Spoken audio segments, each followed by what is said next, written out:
They're flying in parts as we speak.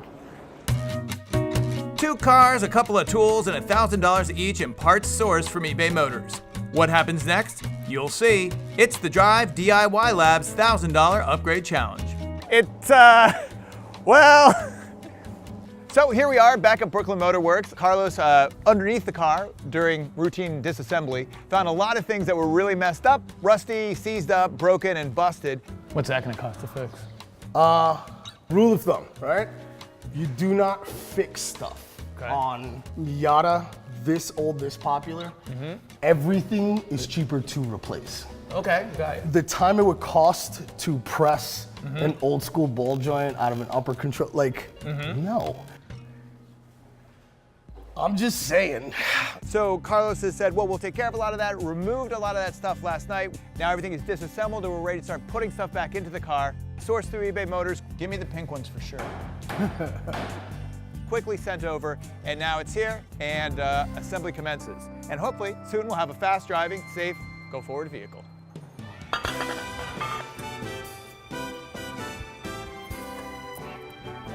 Wow. Make that look easy, huh? There you go, man.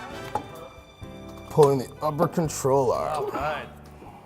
That's So a big difference there. It's a huge difference. God, that looks good though, doesn't it? White shirt, smart move. Yeah, you Shop shirt. You were in the wrong place with a shirt like that.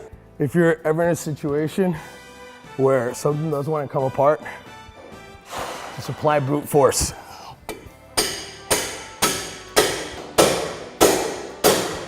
Going to install the upper control arm. This is one of those things where it's not any one component is gonna just dramatically change everything, which is why most mechanics will rarely recommend just one change.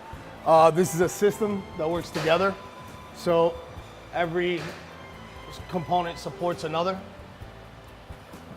This is going to be what transfers the up and down suspension movement, carries that load to the strut.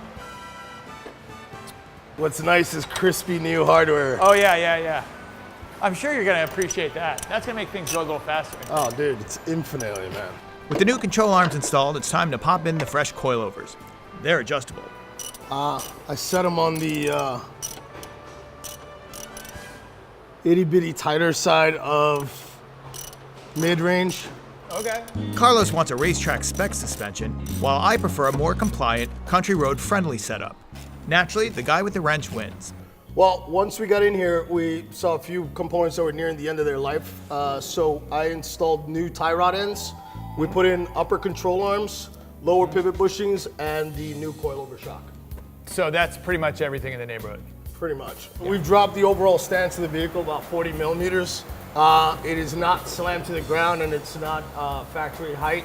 It's gonna give it a real aggressive profile, but it's gonna be really nice and flat. 40 millimeters is like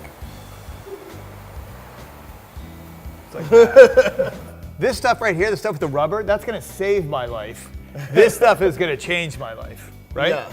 Because you said these tie rod ends are critical for something, right? Yeah, steering. Oh, right, steering, right. But most people don't realize once they start wearing, you get a lot more flex, and you get a lot more shimmy. Yep. This is gonna stiffen it up. It's gonna actually feel tighter than a new car. So even though this baby's 25 years old, it's gonna be better than new. Right, Carlos? Absolutely, it's gonna feel like it's on rails. On rails. And better than new. Right, Carlos? Yeah.